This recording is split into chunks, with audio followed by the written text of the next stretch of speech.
warahmatullahi wabarakatuh. Siap untuk berdebat hari ini, Alia?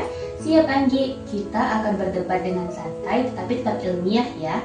Kita akan membahas perkembangan Islam di 3 negara, yakni Australia, Eropa, dan Amerika. Oke, menurut aku perkembangan Islam di negara-negara yang ketiga tadi itu keren banget. Kita lihat di Australia, Islam sudah ada sejak abad ke-19 dan dibawa oleh pedagang muslim. Bahkan sekarang banyak berdiri masjid, sekolah Islam, dan juga komunitas muslim pada aktif di sana. Dan masyarakat muslim di Australia itu dapat hidup berdampingan dengan masyarakat asli yang berada di sana. Terus kita lihat ke Eropa. Sejak zaman Andalusia, kontribusi Islam sudah sangat besar. Bahkan sekarang, pasca Perang Dunia Kedua, imigrasi bikin jumlah muslim itu semakin meningkat di Eropa. Di Prancis, Jerman, Inggris, banyak pusat budaya Islam, masjid, dan bahkan komunitas pemuda muslim.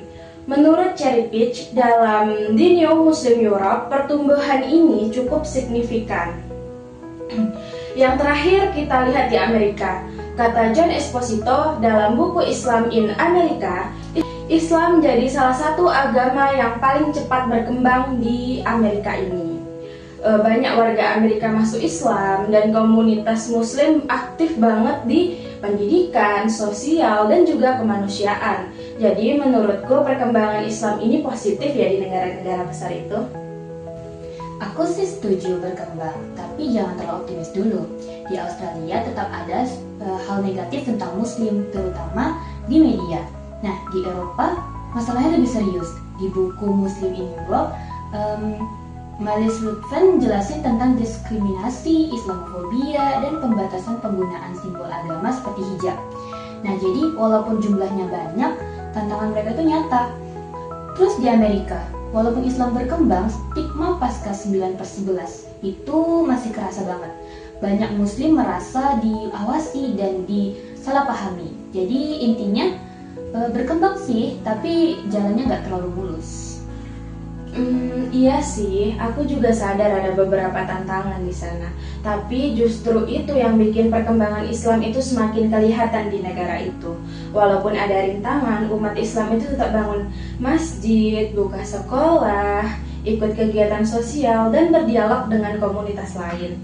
Menurutku, itu bukti kalau Islam itu cukup fleksibel, bisa tumbuh dimanapun, dan tantangan bukan halangan total untuk Islam berkembang.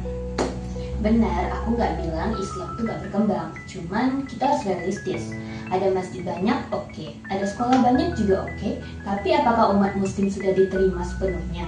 Itu masih PR besar, terutama di Eropa. Nah, menurutku perkembangan itu harus dilihat dari 2 sisi, jumlah institusi dan kualitas kehidupan sosial umatnya. Jadi kesimpulannya, walaupun ada tantangan, perkembangan itu nyata dan juga positif. Umat Islam memberikan kontribusi nyata di bidang sosial, pendidikan, bahkan kemanusiaan. Islam itu agama yang universal, jadi wajar bisa berkembang di mana saja. Nah, dan dari sisi aku, perkembangan itu memang ada, tapi tetap harus dibaca dengan kacamata lengkap. Ada kemajuan, ada juga tantangan. Tidak semua berjalan mulus. Jadi kesimpulannya, Islam berkembang, tapi tantangannya juga menantang. tapi tetap keren. Dan tetap harus dibahas dengan bijak. Sekian pembahasan perkembangan Islam di negara-negara besar, yakni yang pertama Australia, Eropa, dan Amerika. Assalamualaikum warahmatullahi wabarakatuh.